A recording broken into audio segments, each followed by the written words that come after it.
అభి, నేను చెప్పిందంతా గుర్తుంది కదా? నాటకం మొదలు పెట్టడానికి నువ్వు సిద్ధంగా ఉండు.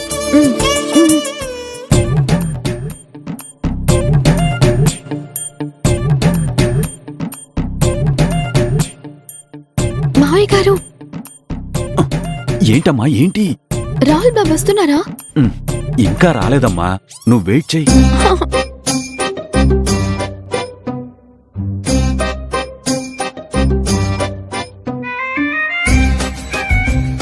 అమ్మా, రాహుల్ వస్తున్నాడు. నందనా, ఏమైందమ్మా? ఎందుకలా చిన్నపిల్లలా ఏడుస్తున్నావు? మరి లేకపోతే ఏంటి అంకుల్? నా గురించి అసలు మీరు ఎవరైనా పట్టించుకుంటున్నారా? ఇప్పుడు నీకేమైందమ్మా? ఎవరు నీకేం లోడ్ చేశారో చెప్పు. మీరే చెప్పండి అంకుల్.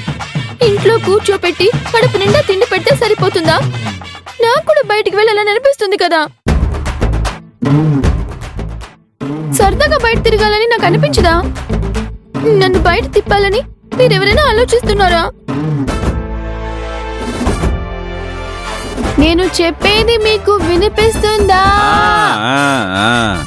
వినిపిస్తుంది, వినిపిస్తుంది.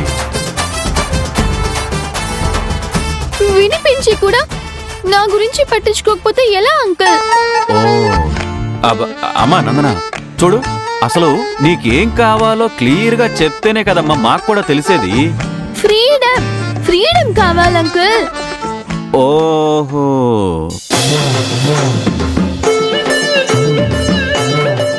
ఎమర్జెన్సీ వార్డ్ లో పడేసిన పేషెంట్ లాగా నన్ను తీసుకొచ్చి ఈ గదిలో పడేశారు.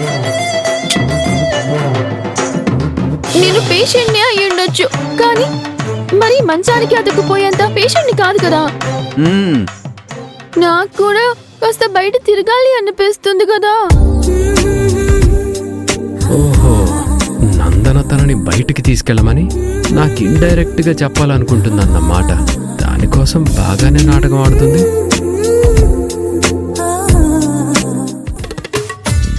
అమ్మా, నీకిప్పుడు ప్రత్యేకంగా ఎక్కడికైనా వెళ్ళాలనుంటే చెప్పేయమ్మా, చెప్పు. ఒక పని అయిపోతుంది కదా, చెప్పు. నాకేదైనా బర్త్డే ఫంక్షన్ కి వెళ్ళాలనుంది అంకుల్.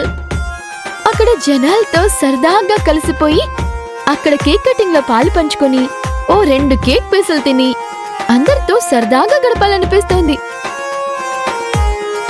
ఆ అవకాశం నాకిప్పుడు ఉందో లేదో.